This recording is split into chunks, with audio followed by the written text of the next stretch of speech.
A comunicação da direita é sempre mais simples do que a da esquerda, porque a direita pode se comunicar sobre as ideias dominantes. O senso comum é de direita, por isso a comunicação da direita tem uma tendência de ser mais objetiva, mais direta ao ponto, ter menos referência, menos volta. E isso acontece porque o seu Carlinhos está nos dizendo desde a ideologia alemã que as ideias dominantes são as ideias da classe dominante de uma sociedade. Portanto, se comunicar à esquerda requer algum trabalho. Por exemplo, a gente não pode simplesmente dizer bandido bom é bandido morto. Deus, pátria e família. A melhor coisa do mundo é a família. Nós queremos um país forte. Porque essas ideias, que são vendidas como senso comum, eu acredito em Deus. Mas qual Deus? A família é a coisa mais importante. Mas qual estrutura familiar? É a família que alija, que estupra? É a família responsável pelo Brasil ser o 5º país do mundo em feminicídio? É a família originada a partir do Brasil ser o 4º país do planeta em casamento infantil de mulheres? É a família patriarcal, colonial, pequeno-burguesa que começa no século XIX, mas que se advoga como natural e sempre foi assim? É a família que matou os indígenas e escravizou as pessoas negras? De qual família a gente está falando? No texto da professora Marilena, ela vai dizer que a comunicação de esquerda requer 4 movimentos quase que em simultâneo. Primeiro, é desmontar o senso comum.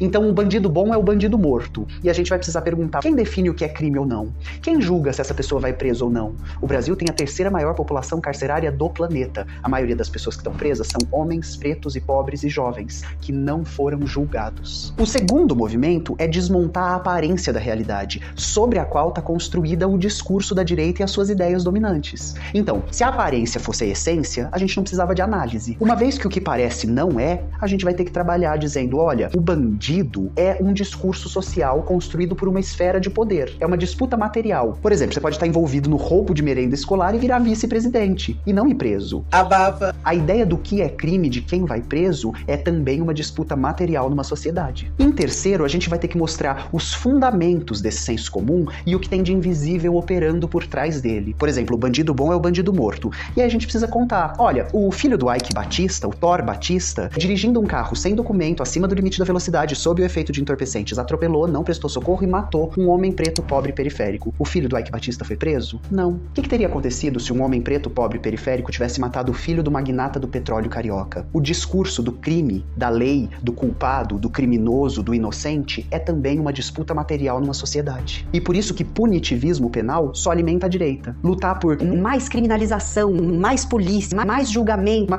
Porque o crime é uma categoria social. E aí, só pra contar pra vocês, o Thor Batista foi inocentado em segunda instância por 2 dos 3 magistrados que analisaram o caso dele. Depois de atropelar e matar o Wanderson Pereira dos Santos, na periferia do Rio, esse corpo que não tem valor nenhum, o outro corpo que tem todo o valor vai ser absolvido. E finalmente, o 4º movimento é tirar da posição de ouvinte quem nos escuta. Fazer com que essa interpretação do mundo produza um desejo radical de construir outro mundo. A teoria vira força material quando ela é do povo. Quando o povo entende uma ideia, essa ideia passa a ter força material. Então, depois que a gente desmonta o senso comum, mostra que a aparência não é a essência, mostra o que está por trás do discurso comum e mostra que o mundo muda quando você estiver do nosso lado, a gente conseguiu produzir comunicação de esquerda.